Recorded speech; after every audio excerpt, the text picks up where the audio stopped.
veterinary clinic, lots of different dogs, different cases, a lot of arthritis, but all of it was pain. And I found that I was saying, right, okay, you need to go back to the vet, you need to have a pain medication review, then we need to see if it's working. And I was finding I was writing out scraps of paper like, okay, we know that, Fido pulls on his lead when he's uncomfortable. Okay, so this is going to be one of our markers of behaviour. And we know that sometimes when he's uncomfortable and the weather's dropped, that he hesitates before he gets in the car. That's another marker. And I was just finding I was writing it down and I thought, I need to make something tangible. So for me, I'm like, I call it a sparkly brain, and I'll flip from one thing to another. If someone says to me, you need to go print this out, or you need to go and do this, I'll be like, oh yeah, I'll have all the best intentions of the world, and I won't do it because I'll find 20 other things to go and do instead, right? So I wanted something tangible. I wanted something that, you could have in the kitchen, and it goes with you to the vets, because I always find that, this happens to me as well.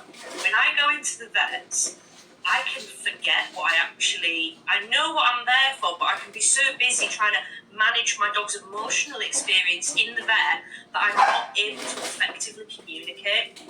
What we have to do is help our vets, give them a little bit of a leg up, right? Because they've got 10 minutes. They have 10 minutes to deal with the complaint that you took the dog for, check their heart, check their lungs, eyes, ears, weight, in 10 minutes. It's like a pressure cooker, right?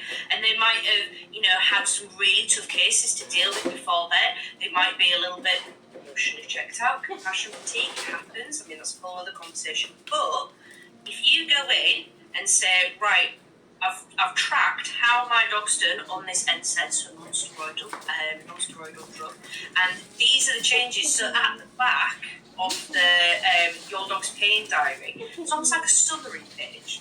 So you can just show your vet that one page, and they can just scan and go, oh, okay, it's making a difference. Right, we'll carry on with that then. And then it's up to me. I call myself a little bit of a project manager for pain with dogs, and I go, right, okay, let's have a look. Who have we got on our team? And that's another thing that I talk about in your dog's pain diary, is building a team around your dog. I can't do it all by myself. The vet can't do it all by themselves.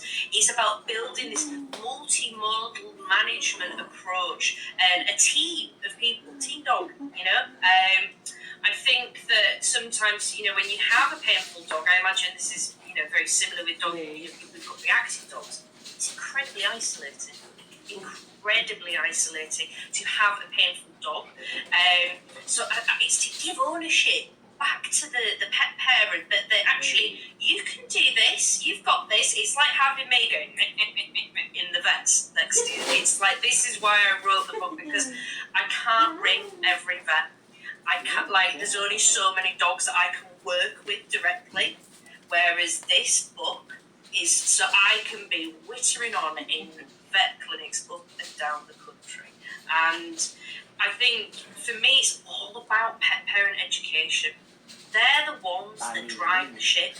They're the ones that book the appointments, take the dog to the appointments, order the medication, pay for the medication, pay for the insurance. They do it all.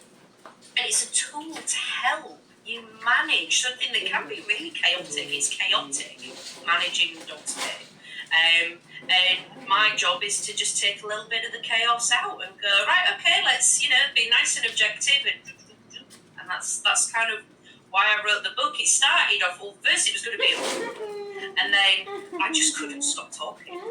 And I was like, oh, actually, I need to put that in, and top tip, and I was like, right, you're going to have to just pump the brakes a little bit. Let's get this out into the world. My publishers have been fantastic. 5M Publishing, they've got this